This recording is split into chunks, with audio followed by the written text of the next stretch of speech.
안녕하세요. 사연에 빠지다의 DJ 민영입니다. 오늘 사연자는 사랑과 전쟁에서 나올 법한 막장 드라마 속 주인공이 되었다는데요. 과연 어떤 사연인지 들어보시겠습니다. 오늘도 두 가지 사연이 준비되어 있는데요. 끝까지 들어주실 거죠? 그럼 바로 시작할게요. 구독과 좋아요 잊지 말고 꾹 눌러주세요. 안녕하세요. 저는 40대 남자입니다. 저는 최근 아주 거지 같은 일을 당했습니다. 아무리 생각해도 가슴이 답답하고 속이 상해서 잠도 제대로 잘 수가 없을 정도였어요. 사실은 최근 제가 아내와 이혼했습니다. 저는 아내를 정말 많이 사랑했어요. 대학 때 CC로 만나 연애만 10년이에요. 저의 20대를 몽땅 다 아내에게 바쳤다고 해도 과언이 아닙니다. 아내는 꿈이 선생님이었어요. 대학 때부터 임용고시를 보겠다고 해서 제가 그 뒷바라지를 다 했습니다. 저는 아내가 원하는 꿈을 꼭 이루게 해주고 싶었어요. 저와 아내는 대학 때부터 연애를 오래 해서 그런지 서로의 집안 사정까지 속속들이 다 알고 있었어요. 아내네 친정이 집안 사정이 넉넉하지 않아요. 아내는 항상 꿈을 접고 가족들을 위해 많은 걸 희생하고 살았다고 하더라고요. 아내는 항상 자신의 어린 시절 이야기를 하며 가난한 게 너무 싫었고 무능력한 아버지 때문에 힘들었다고 했습니다. 남들이 들으면 자식이 무슨 그런 소리를 하냐고 못됐다고 할 수도 있지만 저는 그렇게 생각하지 않았어요. 저는 아내가 이해됐습니다. 저도 넉넉하지 않은 집안에서 장남으로 자라면서 동생을 위해 많은 걸 희생하며 살았어요. 대학 때 외국으로 교환학생을 갈 기회도 있었는데 부모님이 절대 안 된다고 하셨어요. 전액 지원받고 갈 수 있는 거라 돈도 안 드는데도 부모님은 절대 안 된다고 하셨죠. 제가 교환학생으로 가버리면 지금 당장 아르바이트해서 부모님께 보내는 생활비도 못 보내고 취직도 늦어질 테니 절대 안 된다고 하셨어요. 그때는 부모님이 너무도 원망스러웠습니다. 대학도 원래 가고 싶었던 대학이 있었는데 그 대학은 학비가 비싸서 못 가고 전액 장학금을 받을 수 있는 대학으로 들어왔어요. 저는 살면서 부모님께 지원이라고는 한 푼도 받지 않고 오히려 생활비를 벌어다가 드리고 있는데요. 앞으로도 평생 부모님과 동생들을 챙기며 살아야 한다고 생각하니 답답하기만 했습니다. 그러던 중 아내를 만난 거예요. 저와 아내는 많이 닮았습니다. 둘 다 비슷한 가정 환경에서 힘들게 자라다 보니 생각하는 것도 비슷하고 통하는 게 많았어요. 그러다 보니 아내가 더 안쓰럽게 느껴져서 아내만은 자신의 꿈을 꼭 이루게 해주고 싶었습니다. 저는 집안 사정 때문에 원하지도 않는 회사에 입사했어요. 하루라도 빨리 취직해서 동생들 학비를 벌어야 했기 때문에 고민할 것도 없이 곧바로 일할 수 있는 회사로 들어가기 급급했죠. 저는 월급의 반을 부모님께 생활비로 보내고 남은 돈을 아내와 함께 생활비로 쓰며 아내가 공부할 수 있게 도와주었습니다. 제가 제일 사랑하는 아내라도 꿈을 이뤄서 행복해지는 모습을 보고 싶었거든요.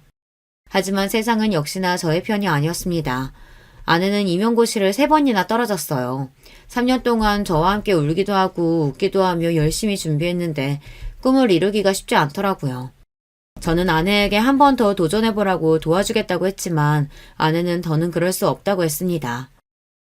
자기한테 말 못했는데 사실 우리 엄마 아빠 아주 난리 났어.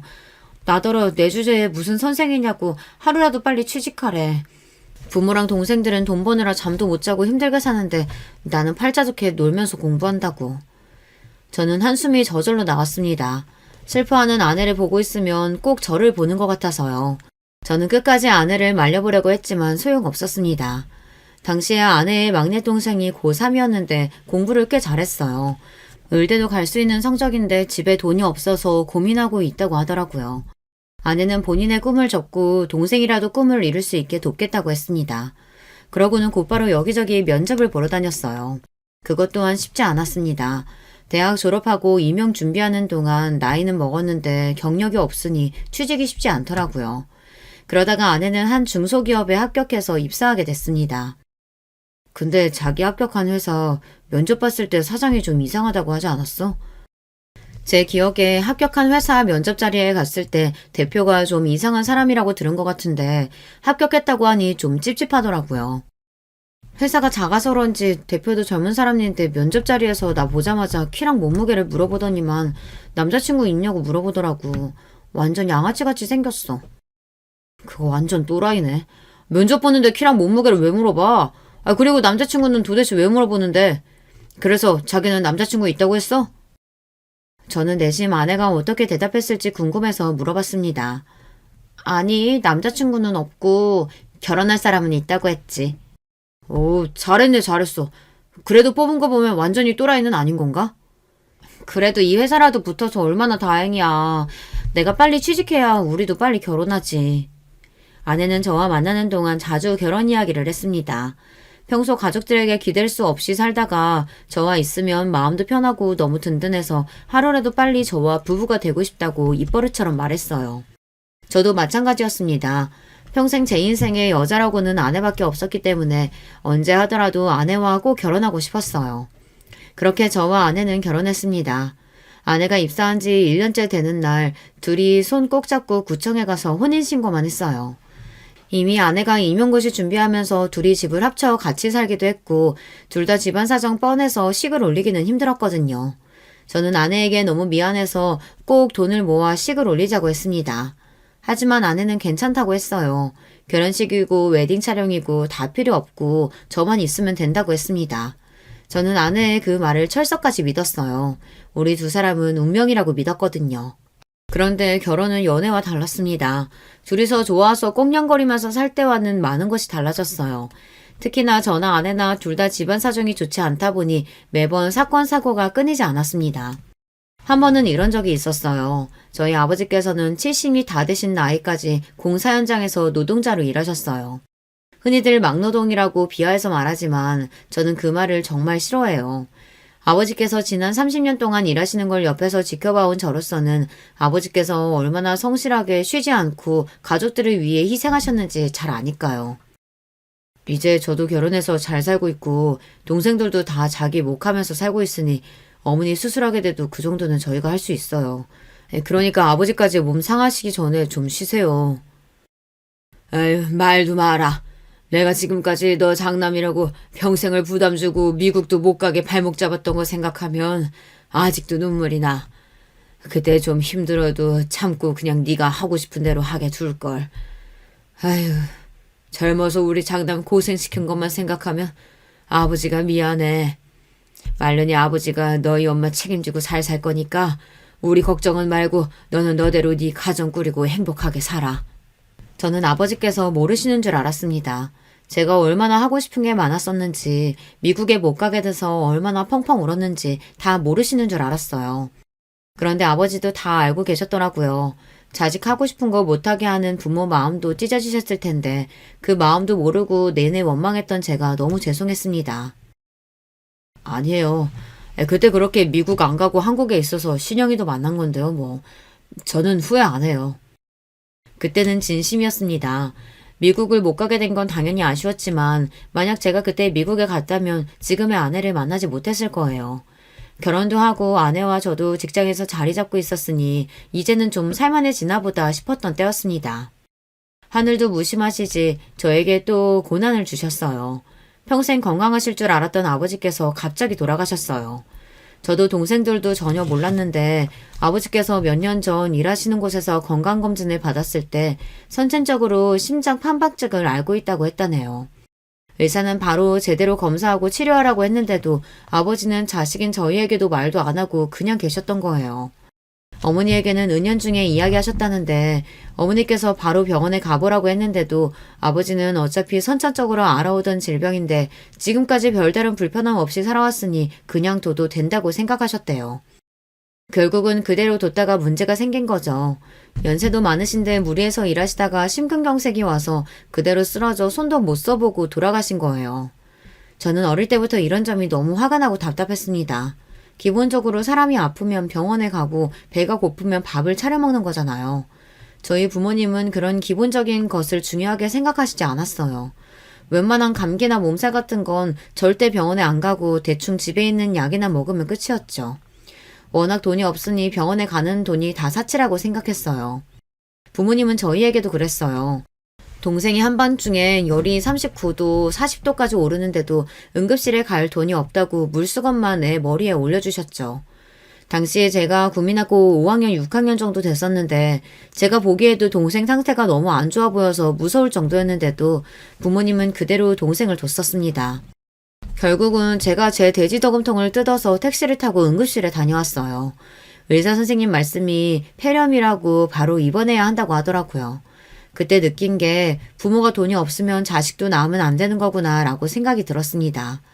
만약 그날 제가 동생을 데리고 응급실에 가지 않았다면 동생에게 큰 일이 생겼을 수도 있으니까요. 먹는 것도 마찬가지예요. 저는 부모님께서 하루 3끼를 꼬박 차려 드시는 걸 본 적이 없어요. 하루 2끼 챙겨 드시면 많이 드신 겁니다. 그것도 고작 밥에 김치에 반찬 한두 가지 꺼내 드시는 건데도 잘 안 드세요. 그러니 저나 동생은 외식이나 배달 같은 건 거의 먹어본 적이 없죠. 그래서 제가 중학교 때부터 아르바이트를 한 겁니다. 아버지 상황이 항상 안 좋다 보니 용돈은 뭐 받을 수도 없는 건 당연했어요. 그러다 보니 제 용돈은 제가 벌어야 했습니다. 그래도 중학교 때까지는 제가 번 돈으로 동생들 간식도 사주고 용돈도 줄 수 있었는데 고등학교에 들어가면서부터는 제가 아르바이트해서 번 돈도 일부는 아버지께 드려야 했어요. 어머니께서 큰 수술을 받아서 병원비로 달에 몇백씩 들어갔거든요. 지금 와 생각해보면 아버지의 마음을 아예 이해 못하는 건 아니에요. 어머니께서 평생 심장병으로 아파서 매일 병원 신세를 졌었는데 당신까지 심장에 문제가 있어서 병원에 다니기 시작하면 자식들이 고생할 게 뻔하니 그냥 얘기하지 말자 싶으셨던 것 같기도 해요. 아무리 그래도 그렇지 어떻게 이렇게 허망하게 가실 수 있는지 모르겠어요. 아버지께서 그렇게 돌아가시는 바람에 자식인 저는 한참을 후회하며 마음 아파해야 했으니까요. 하지만 마음껏 힘들어할 수도 없었던 게 현실로 닥친 문제가 있었습니다. 바로 어머니였어요. 어머니께서 젊어서부터 여러 번의 수술과 병원 치료를 받으면서 몸이 좋지 않으셨어요. 기저귀도 차고 계셨고 거동도 쉽지 않아 휠체어 생활을 하십니다. 아버지가 계실 때는 아버지께서 일하시면서도 모든 간호를 다 하셨어요. 그런데 아버지께서 갑작스레 돌아가셨으니 어머니의 간호도 문제였죠.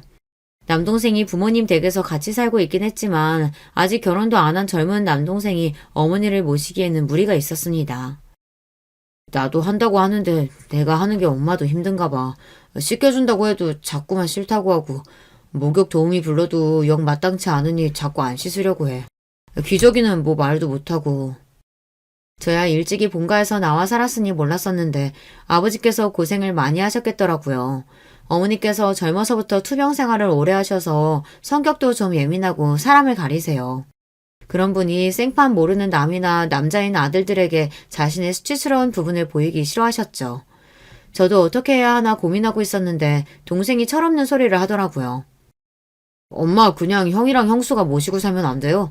형수는 같은 여자니까 좀 나을 거 아니에요. 순간 저도 너무 당황해서 말문이 턱하고 막히고 말았습니다. 남동생은 아직 나이도 어리고 결혼도 안 해서 뭘 너무 모르고 한 소리예요. 그런데 그 순간 아내가 정색을 했습니다. 그게 말이 돼요? 제가 딸도 아니고 며느리인데 어떻게 도련님보다 제가 편하실 수가 있어요. 당연히 자식이 더 편하죠. 그러니까요. 형도 있으니까 하나보다는 둘이 더 낫겠죠. 그만해. 진영이도 나도 둘 다 바쁜데 어머니를 어떻게 돌봐. 그리고 앞으로 애도 낳아야 하는데 당연히 말이 안 되지. 와, 형 대박이다. 이 상황에 아직 생기지도 않은 형 자식 걱정부터 하는 거야? 나는 이러고 살면 장가나 갈 수 있겠어? 저와 동생은 어릴 때부터 가난한 집안에서 서로 의지하고 살아서 평생 이런 문제로 싸울 일이 없을 줄 알았는데 제 착각이었더군요. 집안에 워낙 비빌 언덕이라고는 없으니 더 예민해졌어요. 남동생 말도 아내의 말도 맞았습니다. 다 살기 힘들고 바쁜데 어머니를 모신다는 건 말도 안 되는 문제였어요. 장남인 제가 미리 방법을 생각했어야 했는데 저도 모르게 동생이 어머니와 같이 살고 있다는 이유로 동생에게 다 떠넘기고 있었는지도 모르겠어요. 알겠어. 내가 어머니 계실 곳 좀 찾아볼 테니까 그때까지만 서로 도와가면서 어머니 돌보자. 그 자리에서는 이야기를 일단락하고 제가 어머님이 계실 요양병원이나 요양원을 알아보기로 했어요. 그런데 생각보다 비용이 많이 들더라고요. 어머니는 등급이 높지 않아서 바로 요양원에 들어가기엔 무리가 있었고 지병도 있으셔서 요양병원으로 가야 했는데 가격이 달에 무조건 100만 원 이상씩 들어가더라고요. 생각지도 못했던 부분이라 아내와 상의가 필요할 것 같아 저는 조심스레 아내에게 상의했습니다. 어머니 계실 요양병원 알아보긴 했는데 비용이 꽤 들어가서 진우랑 같이 부담해도 달에 70, 80은 생각해야 할 것 같아. 저는 제가 형이니 당연히 동생보다 더 부담해야 한다고 생각했어요. 그런데 아내는 제 말에 기분이 상했는지 버럭 화부터 내더군요. 70, 80? 우리가 그런 돈이 어딨어. 둘 월급 가지고도 생활하기 빠듯한데. 그리고 아버님, 어머님이 사시던 집에 도련님이 살고 있잖아. 그럼 당연히 도련님이 더 많이 내야지. 우리가 왜 더 많이 내? 남이 보기엔 아내의 말이 맞는지도 모릅니다. 하지만 우리는 가족이잖아요. 부모님이 샀던 집이라고 해봐야 자가이긴 해도 얼마 되지도 않은 작은 빌라인데 아내가 그 집 이야기까지 할 줄은 몰랐어요. 아내의 말에 저도 괜히 서운해서 말이 좋게 나가지 않았습니다. 어머니가 돌아가신 것도 아니고 진우가 그 집을 가겠다고 하는 것도 아닌데 당신은 지금 그 이야기가 왜 나와? 몰라. 난 우리 집 일만으로도 머리 아프니까 당신 집 일은 제발 당신이 좀 알아서 해. 난 어머니 요양병원 들어가셔도 일절 신경 못 쓰니까 그런 줄 알고. 당신 말이 너무 심한 거 아니야? 당신 집이라니. 난 처가에 일 있을 때마다 우리 집 일이라고 생각하고 다 도왔는데 어떻게 그렇게 말을 할 수가 있어? 또 그 얘기. 내가 도와달라고 한 것도 아니고 자기 마음대로 도와줘놓고 매일 생색이지. 저도 이런 이야기까지 하려고 한 건 아니었는데 아내가 너무 치사하게 나오니 저도 모르게 말이 튀어나오더군요.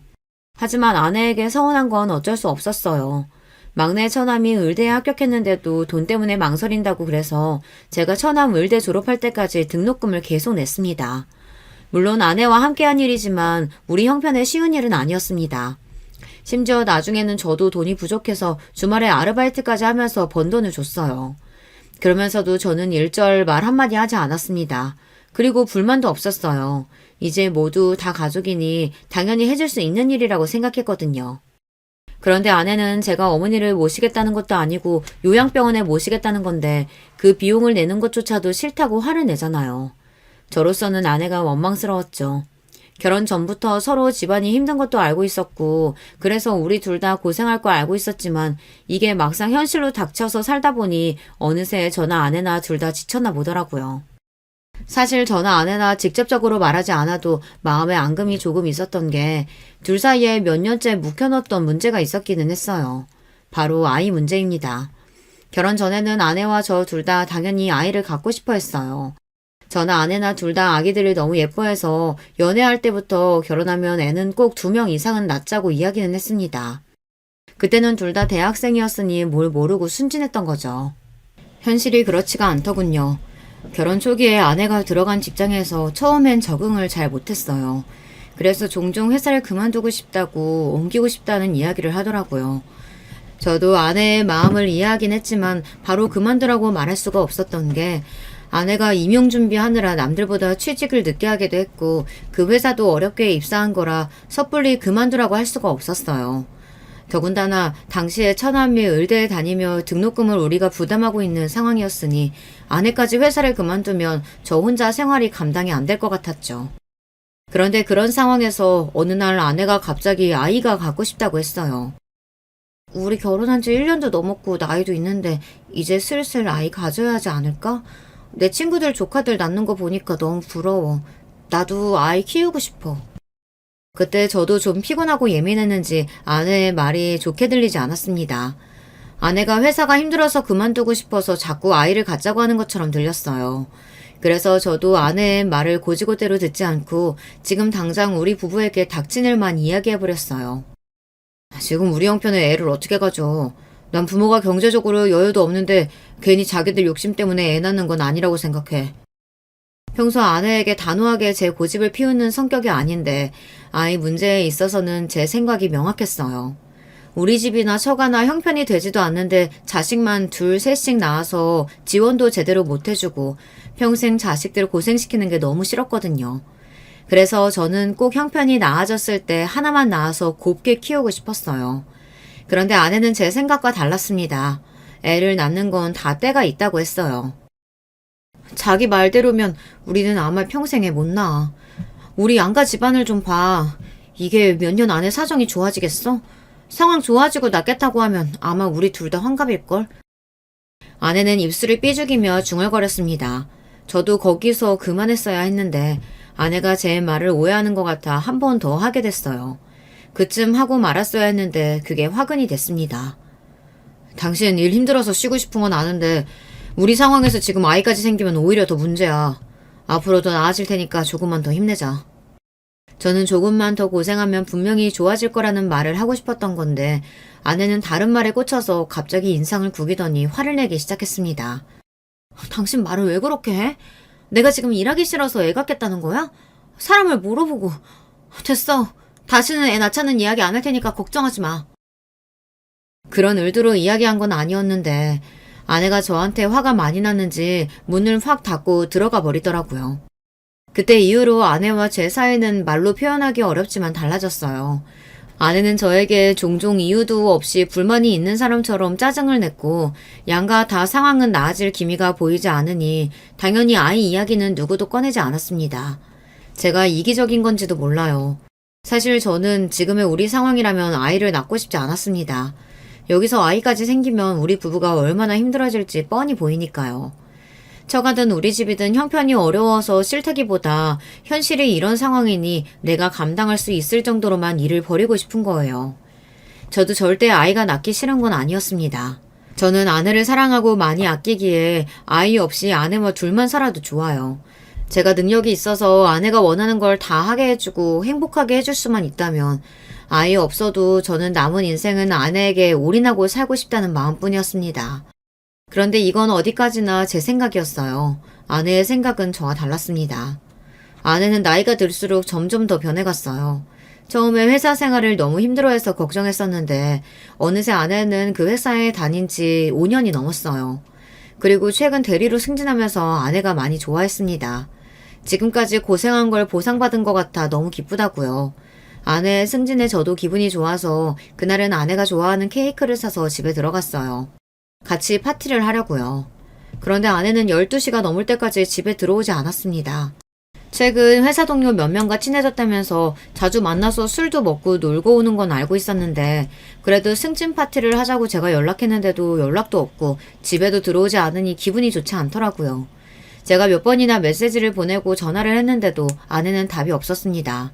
그러더니만 결국 새벽 2시가 넘어서야 술에 잔뜩 취해서 들어왔어요.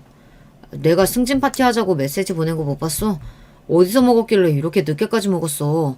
택시 타고 들어온 거야? 메시지에 답도 없고 카드 내역을 봐도 택시를 타고 온 기록이 없길래 걱정돼서 물었어요. 그런데 아내는 갑자기 화를 내며 저에게 소리를 질렀습니다. 아, 시끄러. 회사 사람들이 승진 축하하자고 계속 마시라는데 그럼 어떡해. 그리고 사장님이 택시비 줘서 택시 타고 왔거든? 쪼잔하게 매일 택시 탔나 안 탔나 좀 물어보지 좀 마. 아니, 내가 언제 쪼잔하게 굴었다 그래. 매일 택시 탔나 안 탔나 물어보고 오랜만에 입은 옷 보면 샀냐고 자꾸 물어보고 그게 쪼잔한 거야. 내 돈으로 내가 택시 타고 옷 사는데 왜 자꾸 잔소리야? 저는 순간 기가 막혀서 어안이 다 벙벙했습니다. 회사에서부터 여자 혼자 택시 타고 오는 게 걱정돼서 물은 건데 아내는 제가 택시비를 썼다고 잔소리하는 것처럼 들렸나 봐요. 옷도 그래요. 처음 보는 옷 같아서 예쁘다고 관심을 보인 건데 그게 또 옷 샀냐고 물어보는 것처럼 들렸나 봐요. 아내가 술에 잔뜩 취해서까지 그 정도로 이야기를 하니 그동안 제가 아내를 돈 가지고 힘들게 했나 하는 생각이 들더군요. 그날은 아내도 기분이 좋아서 한잔 한 거니 제가 더 이야기하면 안 될 것 같아 넘어갔습니다. 우리는 부부고 가족이니 아무 때나 축하하면 되니까요. 그런데 저희는 결국 아내 승진 파티를 하지 못했습니다. 아내는 대리로 승진하고 나서 전보다 더 바빠졌거든요. 같은 직장인인 제가 이상하다고 느껴질 정도로 아내는 바빴어요. 거의 매일 야근에 주말에도 일이 있다고 회사에 출근했습니다. 그리고 더 이상한 건 아내의 카드 기록이에요. 이상하리만큼 카드를 쓴 내용이 없어요. 더군다나 지하철을 타고 다니는 아내가 교통비도 전보다 절반밖에 나오지 않았죠. 저는 아무래도 의아해서 아내에게 카드값이 왜 이렇게 조금 나오냐고 괜히 돈 걱정하느라 안 쓰는 거냐고 물었어요. 저는 아내 걱정이 돼서 물은 건데 그날도 아내는 예민한 얼굴로 오히려 짜증을 내더군요. 아, 정말. 당신 요즘 왜 이렇게 귀찮게 꼬치꼬치 물어봐? 회사 동료 중에 차 산 사람이 있어서 근처까지 데려와줘서 지하철 안 타서 그래. 진짜 별걸 다 물어보네. 부부끼리 물어볼 수도 있지 왜 그렇게 짜증을 내? 아, 몰라. 나 요즘 회사 일 많아서 피곤하고 예민하니까 자꾸 건들지 마. 제가 무슨 이야기를 할 때마다 아내는 회사 핑계를 댔습니다. 대리되고 나서 일이 많아져서 예민하다고요. 아내의 행동이 전과는 달라진 게 저는 내내 신경이 쓰였어요. 여자의 촉만 무서운 게 아닙니다. 남자 촉도 무시 못해요. 최근 아내가 하고 다니는 짓이 아무래도 이상하더니만 역시나 아내는 저에게 숨기는 게 있었어요. 글쎄, 불륜 현장을 저에게 딱 걸리고 말았습니다. 최근 들어 회식도 많고 야근도 많아지더니만 그 직장을 5년 넘게 다니는 동안 한 번도 없었던 야유회에 간다고 하더라고요. 지금까지 5년 넘게 한 번도 야유회 같은 거 간 적 없었잖아. 갑자기 웬 야유회? 어디로 가는데? 저는 아무래도 최근 아내의 행동이 이상한 점이 많아 꼬치꼬치 울었어요. 그러자 아내는 제 말이 귀찮다는 듯 미간을 확 구기더라고요. 지난 5년 동안은 일반 사원이었고 나 대리로 승진했잖아. 대리 이상급만 가는 야유회야. 사장님의 별장으로 가는 거라 사장님도 오신대. 저도 직장 생활을 10년 가까이 했지만 대리급 이상만 가는 야유회라는 건 생전 처음 들어봅니다. 무슨 대단한 프로젝트가 있는 것도 아니고 직원 20명도 안 되는 작은 회사에서 아무래도 이상했죠. 아무리 그래도 그렇지 주말까지 끼고 4일은 너무 긴 거 아니야? 직원도 별로 없는 회사에서 굳이 여름 휴가도 아니고. 저는 아무래도 찝찝하다 보니 자꾸만 혼자 중얼거리게 됐습니다. 어느 회사가 야유회를 주말까지 껴서 4일이나 가나 해서요. 지금 우리 회사 작다고 무시하는 거야? 사장님이 큰맘 먹고 승진한 직원들이랑 단합하고 싶으시다는데 그럼 어떡해. 나라고 뭐 노인네들이랑 가고 싶은 줄 알아? 나도 가면 상사들 챙기느라 힘들어. 제 말이 거슬렸는지 아내는 인상을 구기면서 소리를 버럭 질렀습니다. 그 모습을 보니 제가 괜한 상상을 하고 아내를 의심했나 싶었어요. 직장 생활이라는 게 원래 다 상식적이지 않은 일도 많은 법인데 제가 너무 예민하게 굴었다 싶었죠.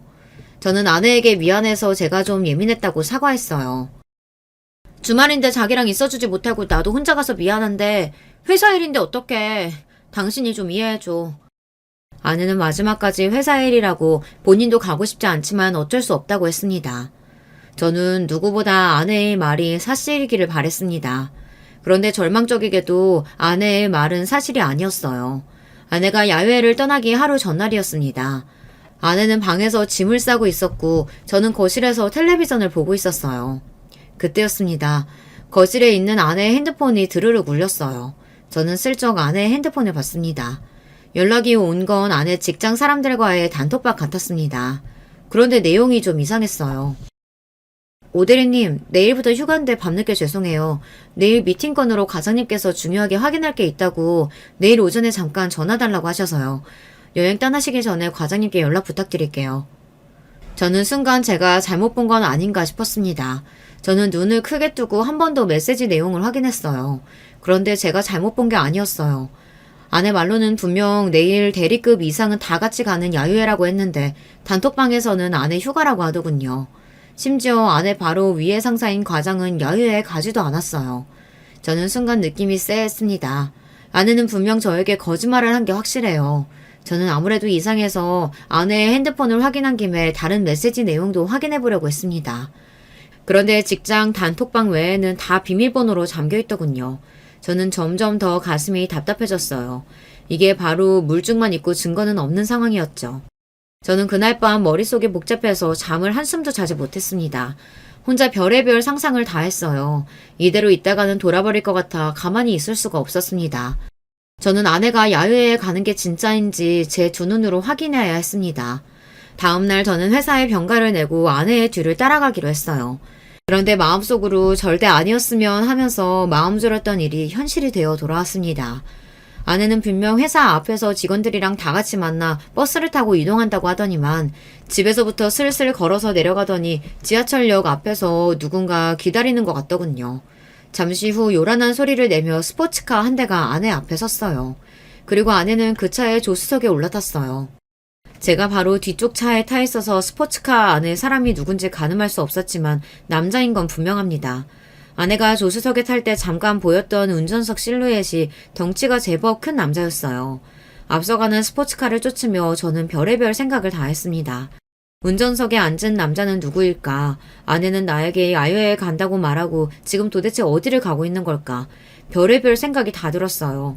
무슨 정신으로 운전했는지도 모를 정도로 혼미한 와중 아내가 탄 스포츠카는 고속도로를 타더니 동해까지 달렸습니다.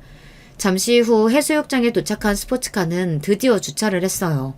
저는 스포츠카 뒤에 차를 세우고 아내가 내리기를 주시했습니다. 그때였어요. 스포츠카에서 아내와 남자가 내렸습니다. 그러고는 연인처럼 팔짱을 끼고 바닷가로 걸어갔어요. 그리고는 둘이 좋아서 시시덕거리더니만 입술을 쪽쪽 맞췄습니다. 그 모습을 보는데 저는 온몸에 소름이 돋고 피가 거꾸로 솟는 것만 같았습니다. 지금이라도 당장 달려가 아내와 상간남 자식을 떼어놓고 싶었지만 도저히 발이 떨어지지 않았습니다. 그때였어요. 이 연놈이 입술을 쪽쪽 맞추더니 몸이 달아올랐는지 급하게 차에 올라탔어요. 그러더니만 스포츠카는 근처의 호텔로 향했습니다.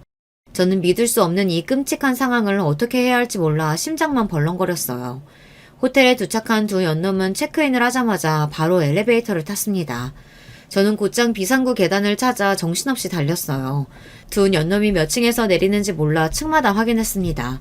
7층 비상구 계단에 도착했을 때 로비 쪽에서 딩동 하며 엘리베이터가 멈추는 소리가 났어요. 저는 곧장 비상구 계단문을 벌컥 열고 나가 호텔방 안으로 들어가려고 하는 두 연놈의 꼬리를 잡았습니다.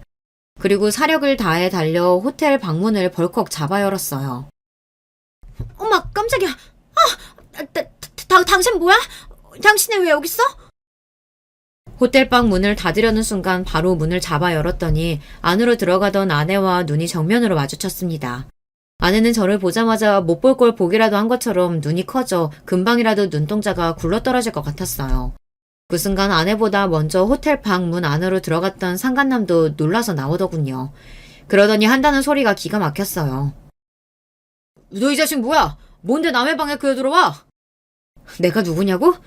이 여자 남편이다, 이 자식아. 상간남의 뻔뻔한 모습에 눈이 돌아버린 저는 그대로 상간남에게 달려들어 주먹으로 얼굴을 세게 가격했어요. 온 힘을 다해 때렸더니 상간남은 그대로 바닥에 쓰러지더군요. 당신 뭐 하는 거야? 사장님 괜찮으세요? 아내는 그 순간 바닥에 넘어진 상간남에게 달려가더니 사장님 어쩌고 하면서 괜찮냐고 묻더군요. 아내의 입에서 흘러나온 사장님이라는 소리에 저는 저절로 얼굴이 구겨졌어요. 사장님? 이 새끼가 당신 회사 사장님이라고? 충격 그 자체였습니다. 아내와 바닷가에서 서로 부둥켜 안고 뽀뽀를 하고 호텔 방까지 같이 들어온 남자가 다름 아닌 아내가 다니는 직장의 사장 새끼라네요. 이 사람이 당신 지금 누구 얼굴 가격한 줄 알아? 내가 대림출반 사직이라고. 어디 감히 내 얼굴에 손을 대? 원래 바람 피우는 놈들은 다 이렇게 뻔뻔한 걸까요? 지가 남의 마누라 데리고 호텔방에 들어가 걸린 주제에 오히려 큰 소리를 치더군요. 덕분에 다른 방에 있던 손님들까지 다 나와서 우리를 구경했어요. 그래, 너 말 잘했다. 잘나신 대림출판 사장님께서 자기 회사 여직원을 데리고 호텔방에 와? 그것도 유부녀를? 아니, 이 사람이 지금 여기가 오지라고 무식하게 큰 소리야. 우리 여기 사람도 많으니까 좀 진정하고 방에 들어가서 얘기하죠. 그제야 상황 파악이 되는지 돼지 같은 사장놈은 그제야 저를 진정시키고 방에 들어가 이야기하자고 했습니다. 이 새끼가 남의 마누라 가로채놓고 너야말로 어디서 큰 소리야? 너 진짜 오늘 내 손에 죽어볼래? 사장 새끼 하는 짓이 갈수록 지랄이라 저는 참아줄 수가 없었어요. 이판사판 여기서 결판을 내야겠다 싶었습니다. 저는 다시 달려들어 한 대 더 치려고 하는데 순간 아내가 제 앞을 막고 섰어요. 그만해. 사람들 다 보는데 무식하게 뭐하는 짓이야. 순간 저는 기가 막혀서 한숨이 절로 튀어나왔습니다. 아내가 이렇게 뻔뻔한 여자인 줄은 꿈에도 몰랐어요. 바람 피우는 장면을 딱 걸리고도 쪽팔린 줄을 몰랐죠. 뭐? 남편한테 거짓말하고 호텔방에 바람 피우러 온 주제 무식? 당신이야말로 정신 나간 거 아니야? 순간 이 여자가 정말 어젯밤까지 저와 한 입을 덮고 잔 여자가 맞나 싶더군요. 참, 꼴의 남편이라고. 당신 가진 거 없어서 둘이 식도 못 올리고 혼인신고만 하고 살았다며? 세상에, 남자가 얼마나 한심하고 능력이 없으면 요즘 같은 시대에 여자 드레스도 못 입혀보고 살게 하냐? 나 같아도 서러워서 딴 남자로 갈아타겠다. 아내의 태도에 황당해서 정신이 나간 와중 사장 새끼도 말 같지 않은 소리를 하더군요. 뭐야? 당신 지금 말 다 했어? 상간남 주제에 당신이 뭘 한다고 함부로 떠들어? 나랑 이 여자도 사랑해서 결혼했어. 연애를 10년 하고 결혼했다고. 잘못한 건 저 두 년놈들인데 제가 왜 더 잘못한 것처럼 무시를 당하고 서러워야 하는 걸까요? 저는 그 순간 제가 세상에서 가장 못난 놈이 된 것 같았습니다. 그만 좀 해. 그래도 내가 5년 넘게 다닌 회사 사장님인데 이 새끼 저 새끼 욕을 하면 어떡해. 이게 말이 된다고 생각하세요? 저 새끼가 자기한테나 사장이지 나한테도 사장입니까? 상간남 새끼한테 새끼라고 했다고 아내는 오히려 저에게 뭐라고 하더군요. 뭐라고? 당신 지금 내가 저 상간남 새끼한테 새끼라고 했다고 이러는 거야? 너 진짜 오신영 맞아? 나랑 10년 연애하고 결혼한 오신영 맞냐고? 그래, 나 오신영 맞아. 근데 지금 여기 있는 나도 오신영이야. 나도 이렇게 좋은 호텔에서 밥도 먹고 잠도 자고 싶어. 매일 거지 같은 집에서 돈 걱정하면서 구질구질하게 살고 싶지 않다고. 아내는 마치 이 순간을 기다리기라도 한 것처럼 울분을 토해냈습니다. 자신이 바람을 피운 게 꼭 나 때문인 것처럼 본인이 억울해서 소리쳤어요. 아내와 사는 동안 같이 누워서 드라마나 영화를 보며 그 속에 나오는 상간남 상간년들을 보며 함께 손가락질하며 본 적이 있어요. 어쩜 저렇게 사람을 속이고 더러운 짓을 할 수 있냐고요. 그러던 아내가 자신은 잘못한 게 하나도 없는 것처럼 저에게 적반하장으로 굴었습니다. 심지어 저와 사는 게 구질구질하다네요. 내가 이 구질구질한 현실에서 벗어나려고 얼마나 노력했는지 당신이 제일 잘 알잖아. 연애할 때부터 내내 당신 뒷바라지하고 결혼해서는 처남 을사 만들겠다고 우리 애도 안 갖고 일만 하면서 그렇게 아등바등 열심히 살았잖아. 근데 당신이 이제 와서 어떻게 나한테 이래? 말을 하면 할수록 제 처지가 너무 처량하고 불쌍해서 저절로 눈물이 펑펑 쏟아졌습니다. 그런데 그 순간 아내는 너무도 차가운 눈빛으로 저를 쏘아보며 한심하다는 듯 한숨을 쉬었어요. 또 그 얘기야? 그래, 나도 알아. 나 임용 준비하는 동안 당신이 내 뒷바라지하고 결혼해서 사는 동안 우리 집 챙기느라 고생한 거. 근데 누가 그렇게 해달라고 시켰어? 당신이 좋아서 한 거잖아. 그때 아내의 차가운 눈빛을 생각하면 저는 아직도 자다가 자리에서 벌떡벌떡 일어날 정도로 심장이 뜁니다. 그 순간 알았거든요. 아내는 저에게 마음이 조금도 남아있지 않다는 걸요. 그리고 더 황당했던 건 사장놈의 제안이었어요. 내가 이래봬도 한 회사의 사장이잖아요. 직원이랑 바람난 거 알면 우리 회사 쫄딱 망해. 그럼 오신영 씨나 남편한테도 좋을 거 없잖아. 내가 이 자료로 현금 5억 준비해서 줄 테니까 제발 이 일은 우리끼리 비밀로 합시다. 별 미친놈이 다 있더군요. 저는 피가 거꾸로 솟는 것만 같은데 제발 비밀로만 해주면 5억을 주겠답니다. 저는 순간 이 사장 새끼를 죽일까 싶기도 했지만 5억이란 돈이 계속 눈앞에 아른거렸어요. 그때였습니다. 옆에 있던 아내가 코웃음을 치더니 저를 흘겨봤어요.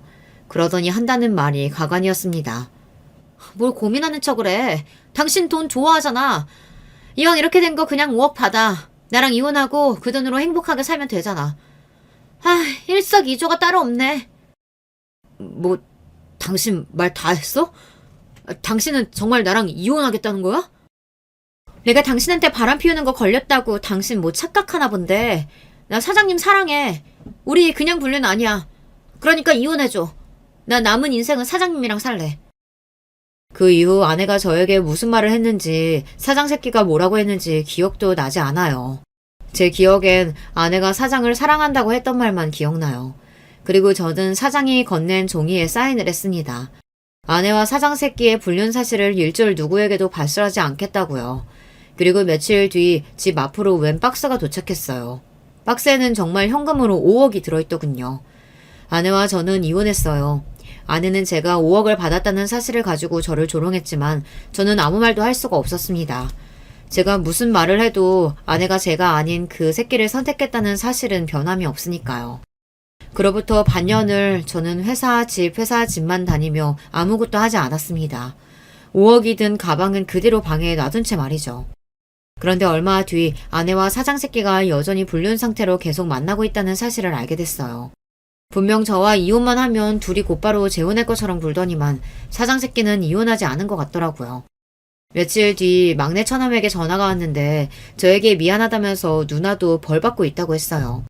사장 새끼가 아내와 이혼은 절대 안 된다며 계속 연애만 하자고 했다네요. 그 소리를 듣는데 저는 제가 놓치고 있었던 게 있다는 걸 알게 됐습니다.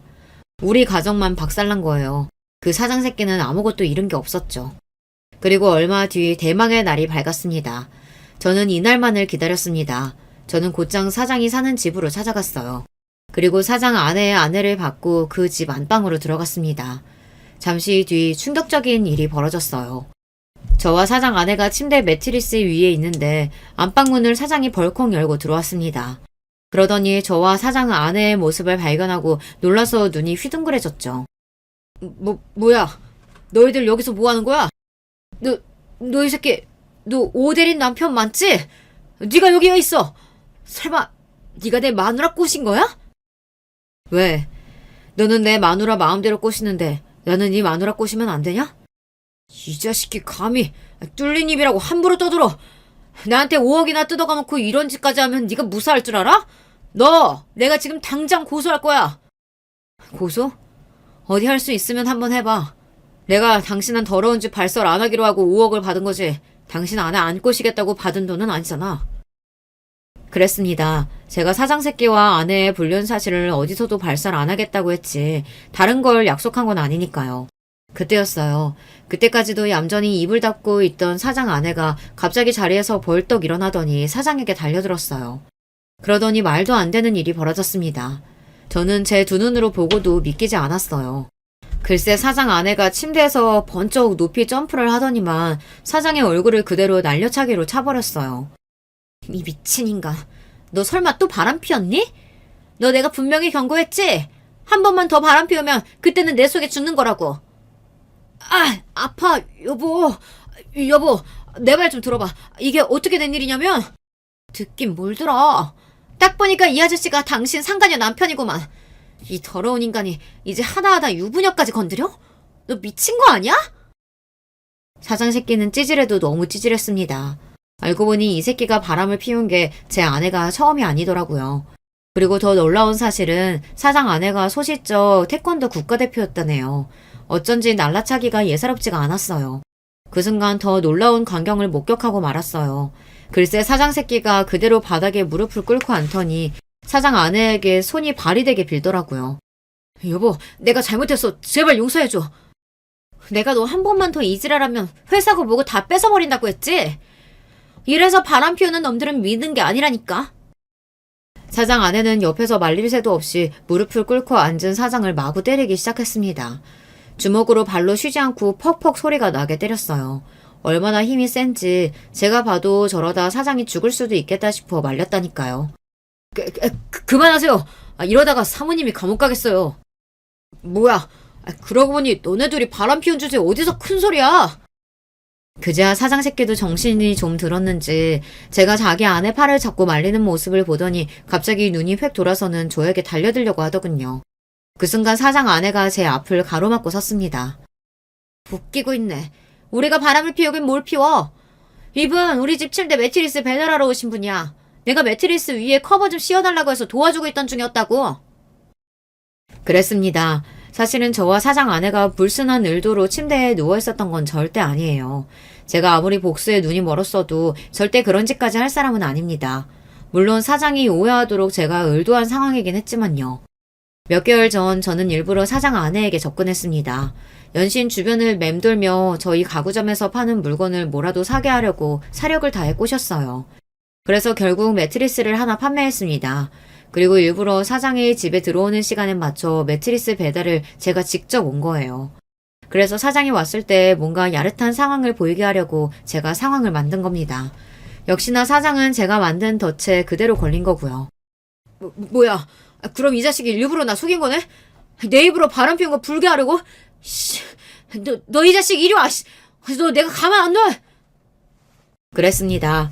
아내와 사장 새끼가 바람을 피운 거 제 입으로 발설 안 한다고 했지 본인이 말하는 것까지 제가 말릴 필요는 없으니까요. 가만 안 두면 뭘 가만 안 둬? 나한테는 위인이구만. 그리고 너, 내 말 잘 들어. 앞으로 너는 네 손으로 아무것도 할 수 없을 거야. 지금 이 순간부터 네가 가지고 있는 건 내가 다시 다 뺏을 거니까. 이런 상황까지 예상한 건 아니었는데 그래도 그날만큼은 하늘이 제 편이었는지 저의 복수는 완벽했습니다.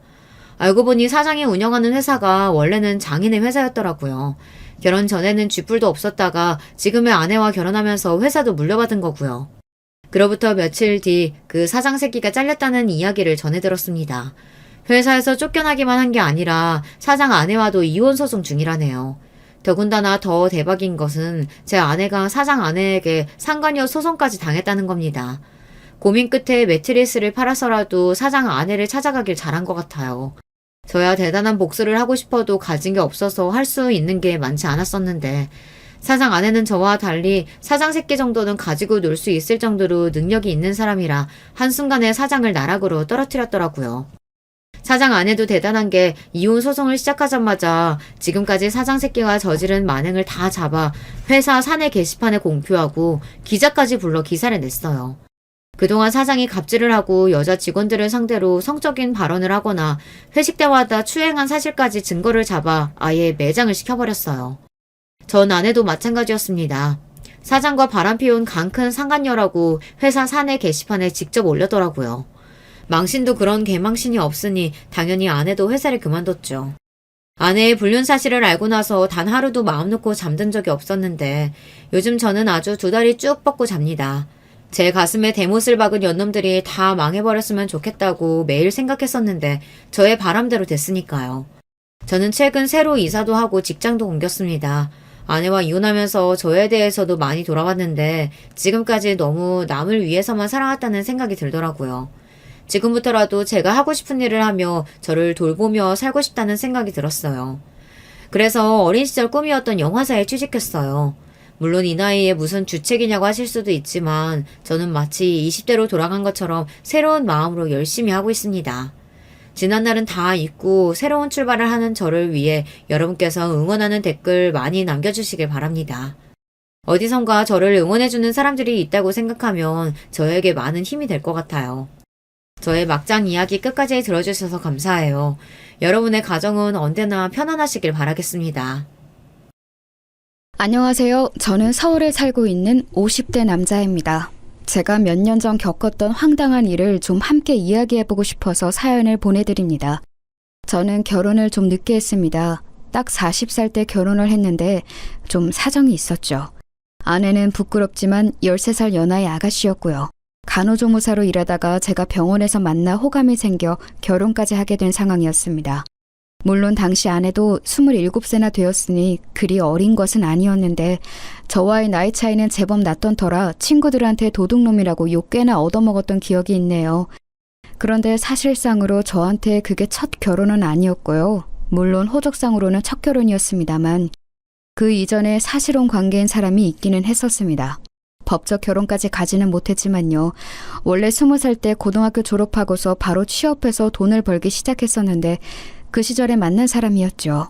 20 초반 애들이 뭘 알았겠습니까? 어린 나이에 눈 맞으니까 그냥 불장난처럼 시작해서 좋아 죽다가 생활이 힘들어지면서 끝난 그 정도의 일이었지요. 그때 같이 살던 사람이 동갑내기였는데 정말 너무너무 사사건건 싸워댔기 때문에 동갑이 좀 싫었습니다. 어느 정도는 나이 차이도 나고 조금 수더분한 사람이 좋다고 생각했었죠. 당시 첫사랑이었던 사실혼 상대자가 생활력도 좋고 영리한 사람이기는 했습니다만 그래서 더 많이 싸웠던 것도 있었거든요. 마음에 안 드는 것은 하나하나 그 자리에서 말을 해서 고치려고 드는 성격이었던 사람이라서요. 그리고 저는 어려서 부모님을 잃었고 동거녀는 어머니가 계셔서 그것 때문에 제가 자격지심도 좀 있었던 것 같았습니다. 동거녀가 자기 어머니 이야기를 꺼내면 이상하게 부하가 치밀고 화가 나서 말을 좀 심하게 하기도 했었거든요. 그래서 더 싸움이 격화되기도 했었죠.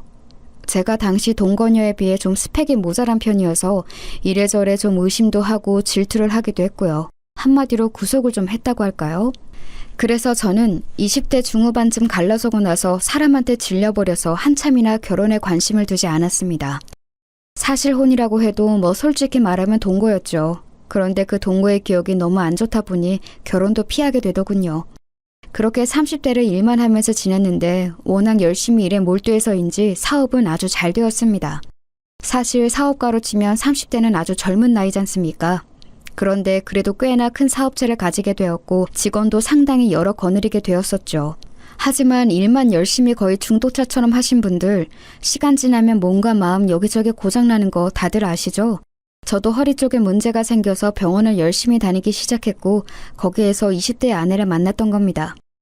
일 중독자로 살았던 허한 마음에 젊은 아가씨가 잘해주니 곧 마음이 녹아내렸고 사귀자고 고백하고 만난 지 반년 만에 결혼하게 되었죠.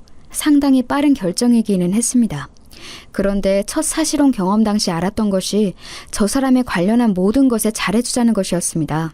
그리고 모든 일에 관대해지자고 마음을 먹었었죠. 동갑이었던 첫 동거녀도 제 마음에 안 드는 게 그렇게 많았는데 13살이나 어린 현재 아내는 대체 어떻게 했습니까?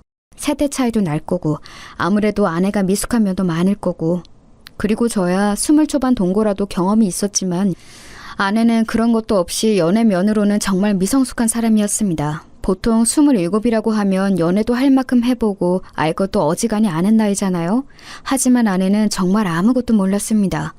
처가가 경기도 외곽 쪽이었는데 수도권인데도 아주 논밭만 있는 그런 곳이었거든요. 원래 그쪽에서 고등학교 다니고 졸업해서 곧장 취업을 했다고 하더군요. 사실 저도 고졸이고 사회에 일찍 나선 편이었지만 아내는 취업도 그냥 친척 회사에 해서 아무 사정을 몰랐다고 했습니다. 친척 아저씨가 시키는 것만 하고 그냥 대충 다녀도 조금이나 봐 월급이 따박따박 나왔으니 굳이 뭘 알지 않아도 괜찮았다고요. 그러다가 갑자기 서울 도심에서 생활하는 것에 관심이 생겨서 장모님을 졸라 간호조무사 자격증을 따고 서울로 올라온 지 1년 정도밖에 되지 않은 상황이었습니다. 남자라고는 사귈 만한 틈이 없었던 거죠. 회사에 다닐 때는 친척 아저씨가 지켜보고 있으니 연애가 시작될 리가 없었고 간호조무사 자격증을 따면서부터는 너무 바빴다고 하더라고요. 처가는 장모님 혼자서 계셔서 홀어머니로 아내를 키우셨고 그래서인지 가정생활에 대해서 아무것도 몰라서 제가 처음에 애를 좀 먹었습니다. 아니 가정생활만 모르면 괜찮은데 어느 정도 사회적인 상식도 사실 아는 게 별로 없더군요. 그래도 저는 생활 환경이 달라서 그런 거고 너무 어리고 순진한 사람이니 제가 잘해줘야 한다고 생각했습니다. 그래서 결혼 전에도 일부러 시간을 내서 처가에 내려가서 장모님을 뵙고 오고는 했었죠. 장모님은 나이 이르게 아내를 낳아서 저하고 나이 차이가 얼마 되지 않았어요. 20에 아내를 낳으셨다고 하더라고요. 그래서 저희 결혼할 당시에 47세셨고 저하고는 7살 차이밖에 나지 않았죠. 사실 그래서인지 장모님이 처음부터 저를 별로 안 좋아하셨어요. 딸하고는 13살, 장모하고는 7살 차이인 사위라니 사실 그리 반기지 않으실 법했죠. 저라도 만약 제 딸이 그런 사위를 데리고 온다면 좀 화를 낼 것 같기는 하더라고요. 하지만 그래도 저와 아내가 정말로 사랑하고 있으니 잘 좀 봐달라는 뜻으로 선물 공세도 하고 현금도 용돈이라는 명목으로 상당히 많이 드렸습니다. 제가 용돈과 선물 공세를 꾸준히 한 몇 달 정도 하니까 그제야 장모님 마음이 조금 풀리는 것 같더라고요. 여전히 저를 동네 친구들한테 자랑하기는 좀 꺼려하시는 모양이었지만요. 그래서 저는 처가에서 장모님의 환영은 받지 못하는 어정쩡한 상태로 아내와 신혼생활을 시작했습니다. 처가 식구는 장모님 딱 한 분이었는데 그 동네에 그래도 장모님의 친척분들이 같이 살고 계시는 동네라서 그렇게 외롭지는 않다고 하시더군요. 일종의 시종 마을로 시작한 동네였는지 꽤나 많은 친척들이 계셨고 친척이 아니더라도 동네 사람들끼리 정말 숟가락 숫자까지 아는 좋게 말하면 정이 깊은 동네였습니다. 저는 그런 마을에 익숙하지 않아서 처음에 고생을 꽤나 했었죠. 장모님이 아직 50도 안 되셨으니 상당히 젊은 편이셨는데도 그런 예스러운 마인드가 상당히 깊은 분이셨어요. 친척들이 소중하고 어른 공경해야 하고 아랫사람들이 일을 열심히 해야 하고 예의 발라야 하고 뭐 이런 느낌으로요. 평생 그 동네에서 태어나 자라서 여태 살아오셨으니 어찌 보면 당연한 것일 수도 있었습니다. 장인어른은 아주 젊은 때 돌아가셨는데 이야기를 들어보니 어쩌다 이 마을에 들렀다가 인연이 되어 눌러앉아 부부가 되었다고 하시더군요. 그 동네에는 아내의 외삼촌이며 외사촌들이 마구 섞여서 살고 있어서 그 동네에 인사 다니는 것만 해도 하루 종일에 걸렸습니다. 어린 시절 같이 놀던 친구들도 여전히 거기 사는 사람들도 있었고 반면 서울로 올라와서 일을 하고 있는 이들도 있었죠. 처음에 제가 내려갔을 때 나이 차이 많이 나는 신랑감을 데려왔다고 소문이 나서 저한테 적개심을 보이는 사람들도 꽤 있었습니다. 결국은 제가 마음을 열고 관대하게 선물을 베풀고 먹을 것도 많이 나눠주면서 마음을 얻어야 했는데요. 처음 저희가 같이 처가로 내려갔을 때 그 동네 외사촌들과 친구들이 전부 몰려왔습니다. 그때 다들 좀 적대적인 편이었죠. 친구 한 명은 노골적으로 아저씨라고 부르면서 저를 비꼬기도 했어요.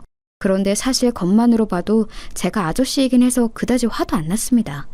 그 친구는 남자였는데 제가 다 듣는 곳에서 아내한테 그러더군요. 야, 너는 냄새에 되게 둔감한 거 봐? 무슨 소리야? 아니, 나이 차이 많이 나면 냄새 안 나? 난 우리 삼촌도 냄새 나던데 신기하네.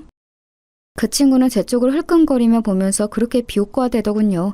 아내는 무슨 그런 소리를 하냐면서 한숨을 쉬었지만 친구는 어깨만 으쓱하고 저를 비아냥대는 눈빛으로 쏘아 보였습니다.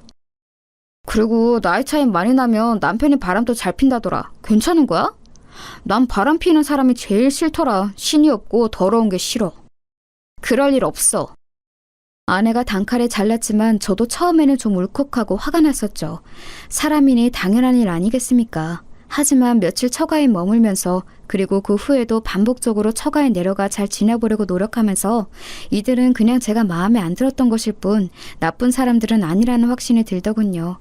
그래서 제가 같이 낚시도 가고 도시에서 이런저런 선물도 사다 주고 하다 보니 마을 내 친척과 친구들이 거의 대다수가 마음이 풀린 듯한 눈치였습니다.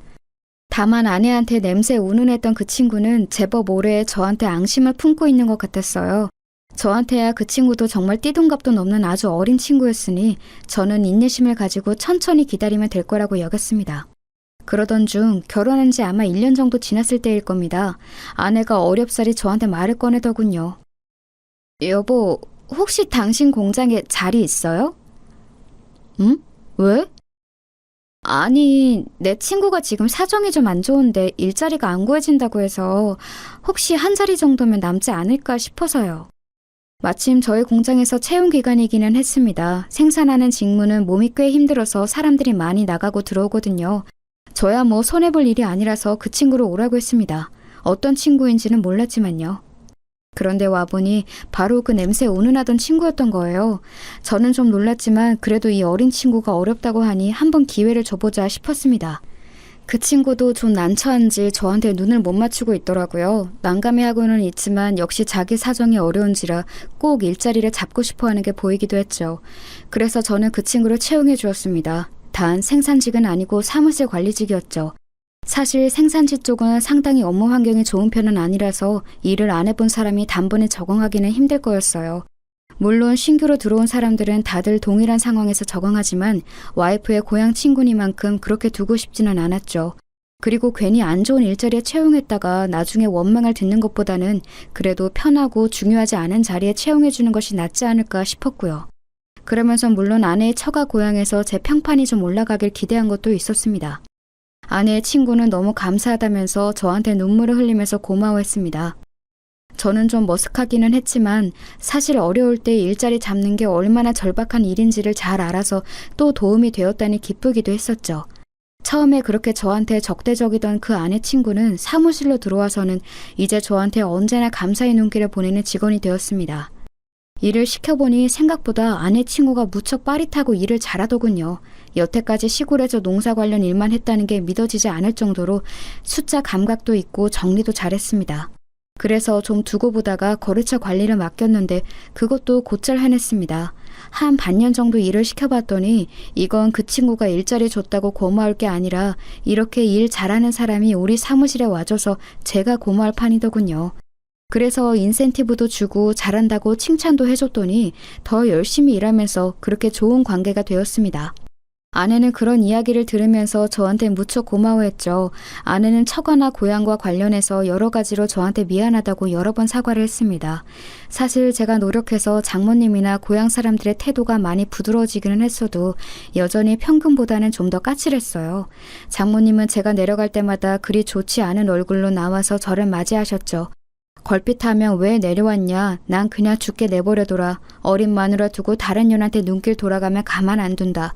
돈 많다고 유세 떨지 마라 등등 상상하기 힘들 만큼 다양한 악담을 저한테 퍼부으시기도 했습니다. 사실 아내의 말을 들어보면 장모님의 음식 솜씨가 상당히 좋다고 했고 상 내주실 때 먹어보면 간단한 찬도 무척 맛이 좋은 것을 보면 사실인 것 같았습니다.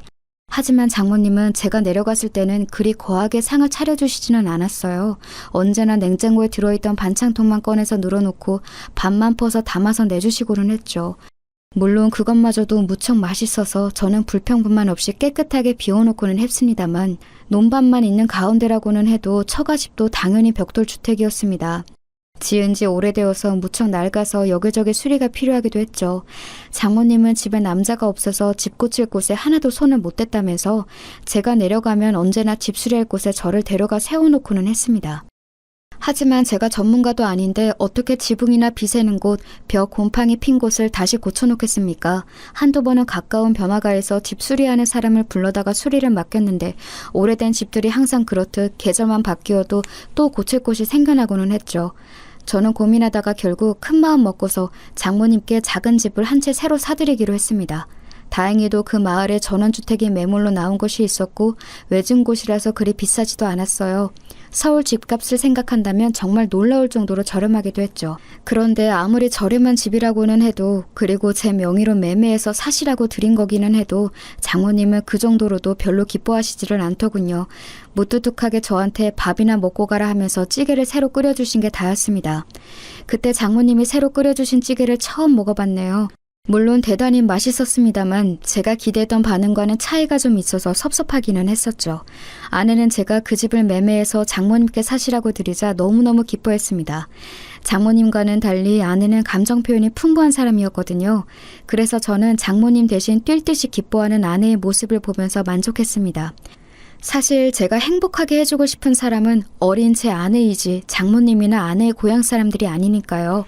그래도 그때까지는 아내가 저한테 무척 잘해주고 행복한 나날이 이어졌습니다.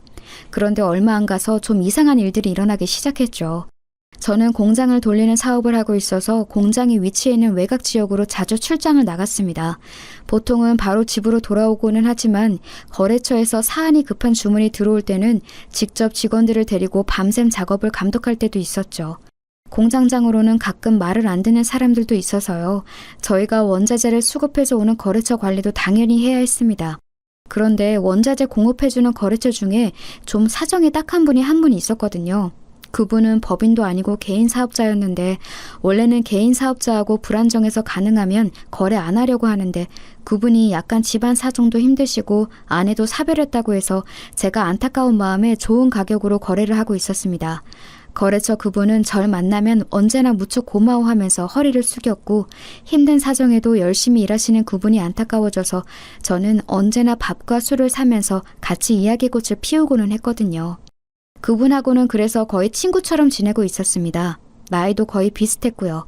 그 거래처하고는 같이 술을 마시면 항상 시간이 늦어져서 공장에서 자고 가는 일도 부지기수였어요. 그런데 그렇게 제가 공장에서 자고 집에 들어가던 어느 날이었습니다. 원래는 제가 그 다음 날도 공장에서 일하고서 오후 늦게쯤 들어가는 게 보통이었습니다만 그날은 어쩐지 너무 피곤하고 목도 아파서 곧장 집으로 향했어요. 그러니까 오전 중에 집에 들어가게 된 거였죠. 아내가 저를 보고 놀라겠지 하면서 아파트 입구 쪽으로 차를 몰 때였습니다. 그때 아내가 핸드폰으로 통화를 하면서 제 쪽으로 걸어오더라고요. 차 창문은 열려있고 당연히 아내가 저를 알아볼 줄 알았는데 통화에 집중한 나머지 제 차를 알아보지 못한 채로 가까이 다가왔습니다. 저는 아내를 놀래켜주려고 팔을 잡으려 준비하고 있었는데 아내의 통화 소리를 듣고 잠시 귀를 의심했죠. 자기야, 괜찮다니까 왜 그래요? 별로 그런 거 아니야. 아유, 사랑하지 그럼.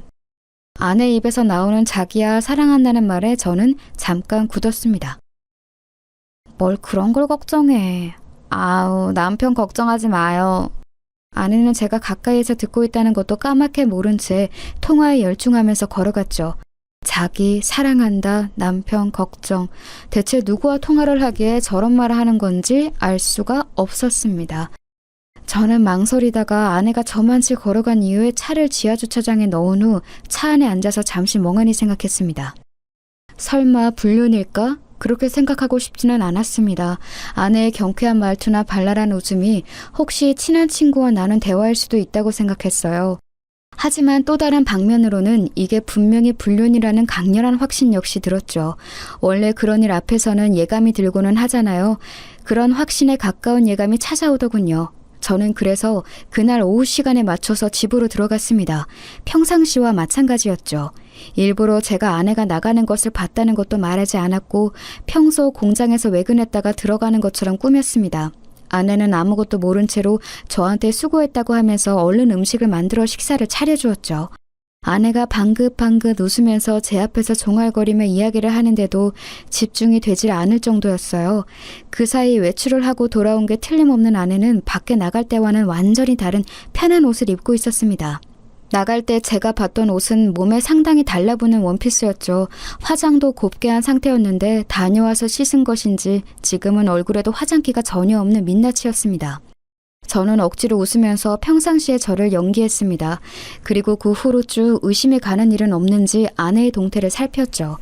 솔직히 한번 의심이 가니 걸리는 게 한두 가지가 아니더군요. 아내는 제가 오후에 전화하며 받지 않는 일이 잦았습니다. 평상시 저한테는 오후 그 시간에 낮잠을 많이 잔다고 전화해봤자 못 받는다고 하더군요. 제가 아내의 그 통화 내용을 듣기 전에는 당연히 믿었었죠. 실제로도 아내는 아침에도 일찍 일어나는 것을 힘들어할 정도로 잠도 많고 몸도 약한 사람이었으니까요. 저와 주말에 있을 때에도 오후 시간에는 잠을 자는 경우가 많았고 그럴 때 깨우며 몹시 힘들어했어요. 당연히 평일 오후에도 잠을 자거나 샤워하는 거라고 여겼었죠. 하지만 그 통화를 듣고 난 이후에는 분명히 이 여자가 다른 짓을 하고 있다고 의심이 가기 시작하는 겁니다. 그것만이 아니었습니다. 아내는 간혹 상당히 가격이 나가는 옷이나 보석, 가방을 사달라고 조르는 경우가 있었습니다. 그런 옷이나 반지, 팔찌 같은 것을 사주고 나면 제 앞에서 한 번 입어 보이면서 재롱을 떨고는 했죠. 어린 아내가 그렇게 제 앞에서 웃어주는 것이 그저 기뻐서 저는 바보처럼 입만 해 벌리고 있고는 했고요. 그런데 아내는 한 번 사주고 나면 그 이후로는 옷을 저와 나갈 때 입는 경우가 별로 없었습니다. 저하고 외출할 때는 그냥 소박한 옷차림으로 솔직히 말하면 그다지 신경 쓰지 않는 듯한 외모로 나갈 때도 많았죠. 제가 오늘 그 예쁜 옷은 왜 안 입었냐고 은근슬쩍 말하면 아내는 별걸 다 신경 쓴다는 듯한 말투로 오늘은 자기가 피곤해서 신경 쓰고 싶지 않다고도 말하고는 했습니다. 그런데 그 옷이나 보석류를 저 없을 때 혼자 외출할 때는 잘도 걸치고 나가는 것 같더군요. 아내는 교회를 다녔는데 동네에서 교회 아주머니를 뵈면 그 아주머니가 그렇게 칭찬을 했어요. 아내가 너무 미인이고 너무 멋쟁이라면서요. 그래서 제가 슬쩍 물어보면 제가 사줬던 그 비싼 옷이나 가방, 보석류를 전부 혼자 나갈 때 착용하고 나갔다는 겁니다. 동네에서 외출하는 아내를 볼 때마다 그렇게 예쁘게 차려입고 나간다고요. 교회 아주머니는 그러면서 항상 감탄했죠. 아니 근데 참 자기네 와이프는 바빠. 항상 어딘가 외출하면서 나가더라고. 화장도 너무너무 곱게 하고. 아유 아직 나이가 어려서 그런지 너무 예뻐. 아주머니는 정말 순수하게 칭찬의 뜻으로 하신 말씀이었지만 제 귀에는 다르게 들릴 수밖에 없었죠.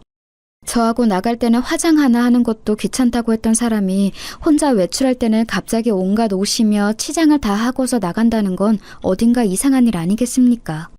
그러면서 저도 점차 집에 들어가기 싫어져서 공장에서 머무는 시간이 길어졌습니다. 공장 뒤에 딸린 방에서 자는 일이 잦아졌는데 아내는 처음에는 그런 제게 불평하는 척이라도 하더니 점차 그런 일도 없어지더군요. 도리어 먼저 오늘 자고 와? 미리 말해줘. 저녁 준비할지 안 할지 정하게 라고 하면서 물어보기까지 했습니다. 사실 아내의 식사 준비에 대해서도 할 말이 많은데요. 아내는 결혼 후 얼마간은 정말 열과 성을 다해서 식사를 준비해주고는 했습니다. 하지만 시간이 지나면서 점점 더 부실해지기 시작해서 나중에는 햇반에 스팸 구운 것, 김치와 김 정도만 올라오는 경우도 많았죠. 하지만 저는 어쨌든 아내도 자기 생활이 있을 거라고 여겨서 문제 삼지 않았습니다. 아내도 일하기 싫을 때가 있을 거고 가정주부이니만큼 자기가 알아서 스케줄 조절을 하고 싶을 테니까요. 얼마 지나면 다시 잘해주겠지 하고 기대하면서 그냥 아무 말도 하지 않고 나와서 밥을 사 먹고는 했습니다. 그런데 이제는 아예 제가 집에 안 들어가는 것을 좋아하는 눈치더군요. 저도 한껏 경계하면서 의심하던 시기였기 때문에 이제 아내의 분위기를 전부 알고 있었습니다. 솔직히 공장 방에서 자면서도 고민이 너무 많이 되더군요. 대체 이 상황을 어떻게 타개해야 할지 아내의 불륜이 확실한 것 같은데 그 정황을 어디서부터 어떻게 캐리해야 할지 알 수가 없었습니다. 대뜸 아내한테 대놓고 너 남자 만나지? 라고 묻는다고 해서 술술 털어놓을 리가 없지 않겠습니까? 평범한 생활을 하던 사람이 갑자기 미행이나 신문기술이 생길 리도 없고요. 정말 한참이나 고민하면서 거의 한 달 이상 공장에서 생활하다시피 하던 중 공장 사무실 직원이 저한테 좀 걱정을 하더군요. 바로 아내의 그 고향 친구였습니다. 사장님, 진짜 걱정돼서 엿듣는 건데 괜찮으신 거죠? 그 친구 역시 공장 방에서 자주 자고 가고는 했습니다. 공장에서는 식사 시간에 아주머니가 식사를 해주셨는데 저녁밥을 거기에서 먹고 야근하고서 잠까지 자고 가는 일이 잦았던 거였죠. 그러다 보니 제가 매일 밤 어두운 얼굴로 한숨을 쉬면서 혼자 술을 마시고 자는 일도 다 알았습니다. 처음에는 이 친구가 아내의 고향 친구인 것을 알기 때문에 별일 아니라고 계속해서 얼버무렸습니다. 하지만 점차 이 친구가 정말 진심으로 저를 걱정한다는 사실을 느낄 수 있게 되어서 저도 모르게 어느 날 저녁에 같이 술을 마시고서는 이야기를 해버렸죠. 아내가 아무래도 바람을 피우는 것 같다, 좀 이상하다, 이제 예전으로는 돌아가지 못할 것 같다는 이야기를 전부 다요. 그리고 누구인지도 전혀 모르겠고 대체 어떻게 상황을 풀어가야 할지도 모르겠다고까지 다 이야기를 했습니다. 그러자 그 친구는 뭔가 골똘히 생각에 잠기는 것 같았습니다. 사장님, 이게 제가 너무 주제넘게 참견하는 거라고 여기실지도 모르겠는데요. 죄송하지만 제가 목격한 게 있어서 말씀드려야 할 것 같습니다. 직원은 조금 망설였지만 저는 뭔가 도움이 될 것 같으면 뭐라도 이야기해달라고 부탁했습니다. 그 직원 역시도 술에 좀 취해 있어서 제가 말하자 고개를 끄덕이고서는 술술 이야기를 털어놓았죠. 다른 게 아니라 저희 그 개인 사업자 사장님 있으시지 않습니까? 저희 자재 공급해 주시는 분요. 그 사람. 그 친구 재미있고 좋은 사람이지. 네, 사장님하고도 친하시지 않습니까? 그런데 얼마 전에 제가 그분 차에서 사모님이 앉아있는 걸 봐서요. 뭐? 저는 너무 놀라서 눈을 크게 떴습니다. 그 직원은 아내의 고향 친구이기도 하기 때문에 아내를 잘못 볼 리가 없었죠. 직원은 뭔가 잘못 말했나 싶은 얼굴이었지만 어쨌든 꺼낸 이야기 때문인지 끝까지 전부 이야기를 했습니다. 사실 저희 공장이 조금 외진 곳에 있지 않습니까? 그 거래처 사장님이 차 타고 오실 때는 분명히 혼자였거든요.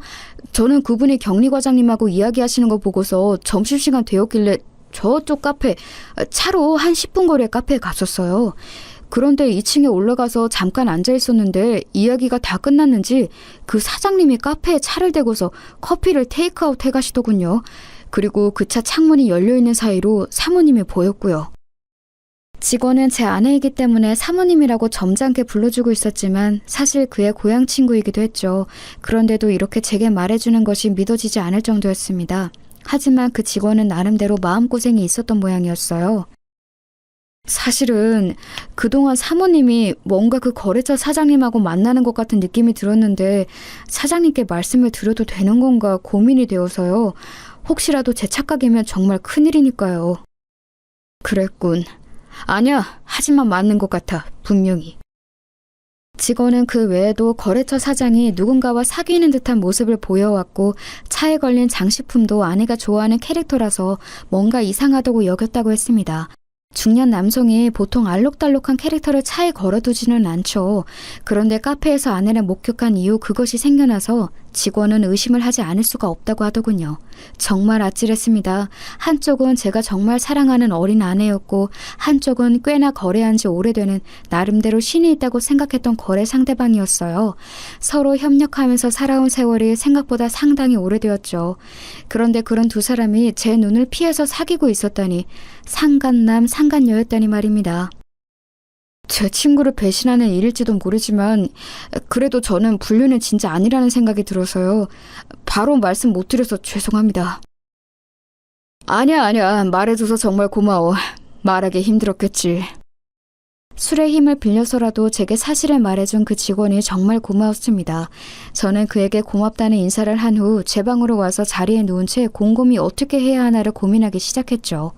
일단 그래도 아내니까 서로 이야기를 나눠봐야겠다는 생각이 들었습니다. 그래도 아직 제 마음속에는 아내를 사랑하는 마음이 남아있었고 어쩌면 그 거래처 사장이 억지로 아내를 꼬드겨내어 불륜을 저지른 것일 수도 있다고 생각이 들었습니다. 어쨌든 아내는 너무 어린 사람이었으니까요. 경험도 없고 성숙하지도 못한 여자니까 제가 어느 정도는 감안해야 한다는 생각이 들었습니다. 그리고 일단 그 거래처 사장하고도 먼저 말을 나눠서 아내한테서 손을 떼게 해야겠다는 생각도 들었고요.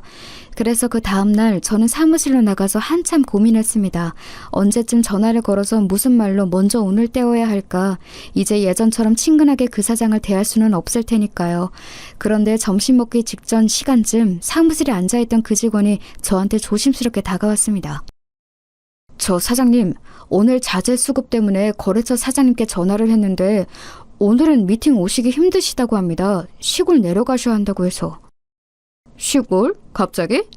네, 결혼할 사람이 생겼는데 그 사람이 자기 고향에 같이 가자고 했다면서 다녀와서 미팅에 오시겠다고.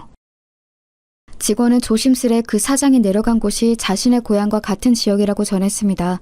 직원은 아내와 동양 친구였으니 당연히 아내의 친정, 즉 처가가 있는 곳이었죠.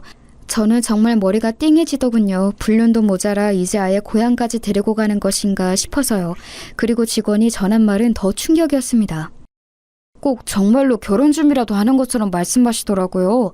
저는 그냥 하시는 말씀인가 했는데 처가 장모님께 인사드리러 가는 거라면서 여러 가지로 준비한다고 간다고. 이건 아직 비밀이라면서 주변에는 말하지 말라고도 하셨는데요. 다녀와서 사장님께 인사도 따로 드리겠다면서 아주 즐거워하셨습니다. 맙소사 소리가 저절로 나왔습니다. 저는 눈앞이 아찔해져서 한참이나 머리를 숙이고 이마를 짚고 있었어요. 직원은 걱정스러운 눈초리를 하고 있었지만 저는 손을 저어서 괜찮다고 가보라고 했습니다. 속이 뒤집히는 것 같았어요. 제가 제일 사랑하던 아내와 그래도 믿고 신뢰하던 거래처 사장이 불륜관계라니. 저는 그냥 있을 수가 없어서 자리에서 일어섰습니다. 주변에게 말하지 말라면서 저희 사무실 직원한테는 말하는 저 입 가벼운 꼬라지는 또 대체 뭔지 알 수가 없었어요. 그래도 저희 사무실 직원들이나 저하고 무척 가깝게 지내던 사람이라서 더욱이나 상처가 컸습니다. 저는 충격을 받은 상태로 곧장 차를 타고 처가로 향했습니다. 아직 출발하려고 타고 있던 때에 직원이 걱정스러운 얼굴로 달려나오더군요. 사장님, 지금 좀 비틀거리시는데 운전하고 먼 길 가시면 좀 위험할 수 있습니다. 그렇다고 안 갈 수는 없지 않겠나. 제가 운전할까요? 저도 일단 말씀 전해드린 이상 완전히 다른 사람 일은 아니라서. 사실 직원은 여러 가지로 걱정하는 눈치였습니다. 일단 그 친구는 저를 은인으로 여기고서 워낙 열심히 일을 하던 사람이기도 했고 아내의 오랜 고향 친구이기도 했으니 양쪽 다 걱정이 되었겠죠. 사실 저보다는 아내를 걱정했을지도 모릅니다. 어쩌다가 말을 전하는 꼴이 되기는 했지만요. 그래서 저는 그러자고 했습니다. 제가 생각하기에도 도무지 제대로 운전을 하면서 사고를 안 내고 처가까지 도달할 자신이 없었거든요. 한참이나 차를 타고 내려가는 동안 직원도 저도 아무런 말을 하지 않았습니다. 저는 머릿속으로 한참이나 소용돌이를 가라앉히려고 애쓰다가 어느 정도 시간이 지나니 차분해졌습니다. 이제 분류는 너무 확실해져 버린 상황이었으니 남은 건 어떻게 두 상간남 상간녀를 처리하느냐, 그리고 이혼을 해서 어떻게 그 여자를 내다 버리느냐만 남은 거였죠. 세상에 나이 40에 뒤늦게 결혼한 것이 이런 결과를 가져올 줄 누가 알았겠습니까? 그 거래처 사장도 이른 나이에 아내와 사별했다고 하고 어린 자식 키우느라 고생한다는 사정도 있어서 제가 더 잘해줬던 것도 있었습니다. 하지만 이런 식으로 결국 뒤통수를 맞아버린 거였죠. 한참이나 달려서 내려간 끝에 처가가 있는 곳에 당도했습니다. 처가 마당에 낯설면서도 익숙한 차가 서 있는 것을 보고 정수리에서 피가 빠지는 것 같더군요. 같이 있던 직원이 말을 더듬었어요. 저거 거래처 사장님 차네요. 알고는 있지만 그래도 눈으로 확인하는 건 또 완전히 다른 일입니다. 장모님이 사시는 집이기는 해도 일단 제 명의로 매매한 곳이기 때문에 저한테도 열쇠가 있기는 했죠.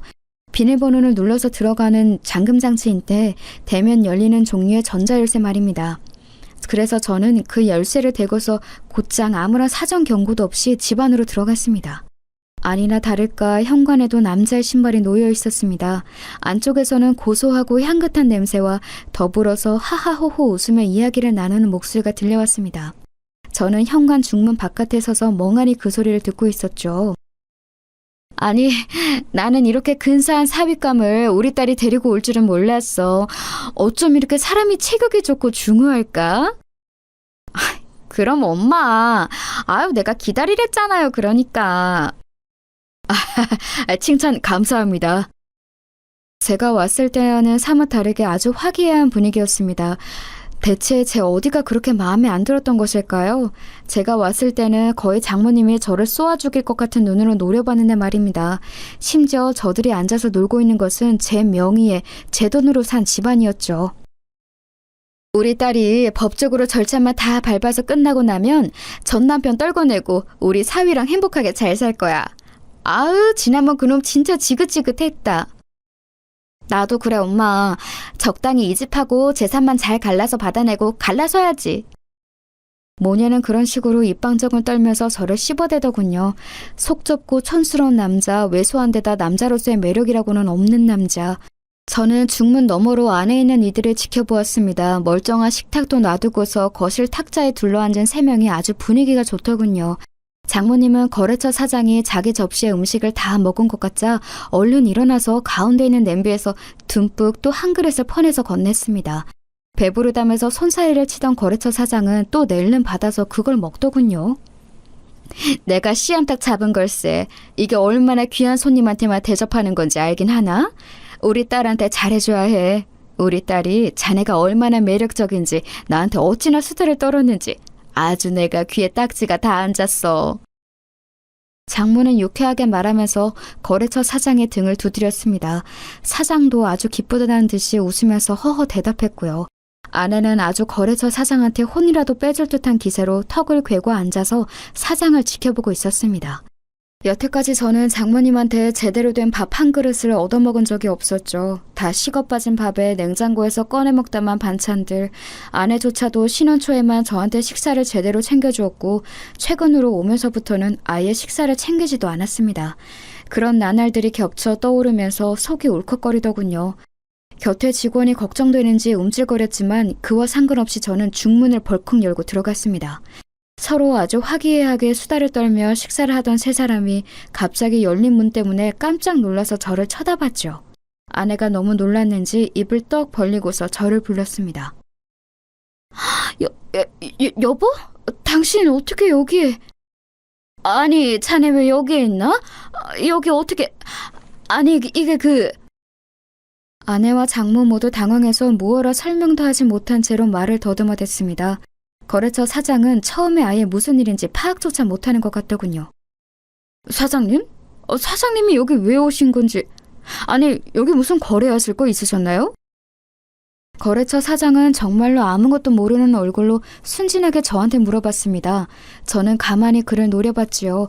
솔직히 그 거래처 사장은 불륜남, 아내를 꿰어낸 나쁜 상간남이라고 생각하고 있었는데 지금 보니까 아예 제가 아내의 남편이라는 걸 모르는 것 같았습니다. 안에서 들었던 대화 내용으로 미루어 보아서는 분명히 아내가 이혼 절차를 밟고 있는 중인 사실상 돌싱이라고 생각했던 것 같았고요. 이게 말이 되나 싶었는데 생각해보니 거래처 사장은 사실 제 아내를 만날 일이 없었습니다. 저는 아내가 공장에 와서 쓸데없이 기름때 냄새 맡게 하지 않도록 철저하게 공장에 오지 않도록 했고 거래처 사장은 그저 제가 처가 있다는 사실만 알고 있었고요. 평상시 따로 만나서 식사나 술을 같이 하기는 했지만 딱 거기까지인 관계였으니 제 아내가 누구인지 알 턱이 없었습니다. 거래처 사장은 잔뜩 긴장한 아내와 장모를 보면서 잠시 어리둥절한 표정이 되더군요. 사장은 잠시 아내와 저를 번갈아 보더니 여전히 사태 파악이 안 되는 모양이었어요. 그 사이 아내는 저한테 달려와서 얼른 제 손을 잡았습니다. 여보, 어떻게 지금 왔어요? 제가 지금 저분이 저 남자분한테 빚진 게 있어서 잠시 대접하는 중이었어요. 그래. 내가 그래서 좀 나한테 도움을 준 분이라서 내가 대접하고 있는 중이었네. 사위한테도 안 주는 씨암탉 잡았어요. 그쵸? 잔뜩 음식 차려놓고 대접하고 계시네요. 거래처 사장도 일어나서 저한테 다가왔는데 의아한 표정이었습니다. 당연하겠죠. 사장님도 제가 사람 잘못 봤네요. 현재 결혼 상태인 제 아내하고 따로 만나고 계시다니. 심지어 처가에 와서 씨암탉 대접까지 받고 계시다니 놀라운데요? 예? 네? 이게 무슨... 사장은 눈치를 보면서 저와 아내를 번갈아 봤습니다. 아무리 이혼 절차 중이라고 알고 있었다고 해도 엄연히 법적으로 결혼 상태인 여자와 불륜을 저지른 거였죠. 거래처 사장의 잘못도 컸습니다. 아내가 벌벌 떨면서 저희 옷자락을 잡은 걸 보더니 그제야 거래처 사장은 무슨 상황인지 알겠는 모양이더군요. 사장은 당황한 얼굴이 되어서 떨기 시작했습니다. 그러면서 제 앞에 허리를 숙이고서 얼굴색이 창백하게 변했습니다. 죄송합니다, 사장님. 사장님 아내인 줄 정말 몰랐습니다. 제가 정말로 몰랐습니다. 제가 그 말은 믿을 것 같은가 보죠? 정말입니다, 사장님. 정말입니다. 거래처 사장은 덜덜 떨면서 저한테 정말 몰랐다고 애원에 애원을 거듭했습니다. 사실 지금 그 거래처의 실질적인 거래는 저희밖에 없었으니 당연하겠죠. 사실 원자재의 질이 그리 좋지도 않았고 가격 경쟁력도 없는 거래처였는데 순전히 제 호감과 호의만으로 거래가 유지되고 있는 곳이었으니까요. 당연히 지금 저희와 갈라서게 되면 그 사장은 사업이 완전히 나락으로 가는 거였습니다. 그걸 잘 아는 거래처 사장은 제 앞에 무릎을 꿇으면서 애원했습니다. 사장님, 저는 정말 사장님 아닌지 몰랐습니다. 알았다면 만나지 않았을 거예요. 이제 와서 그런 소리는 아무런 의미가 없어요. 저는 저 여자가 지금 이혼 준비 중이라고 곧 갈라설 거라고 해서 만난 것 뿐입니다. 정말입니다. 아무런 증거도 없이 그런 소리를 믿었나 보군요. 게다가 아무리 이혼 준비 중이라고 해도 법적으로 엄연히 결혼 중인 여자죠. 말하자면 사장님은 제 아내를 꼬여내서 상간남 짓을 했다는 이야기입니다. 이제 그쯤 되니 저는 더 이상 화도 나지 않더군요. 아무리 제가 남편인지 몰랐다고 해도, 그리고 이혼 절차를 밟고 있는 중이라고 알았다고 해도 분명하게 상간남인 건 확실했습니다.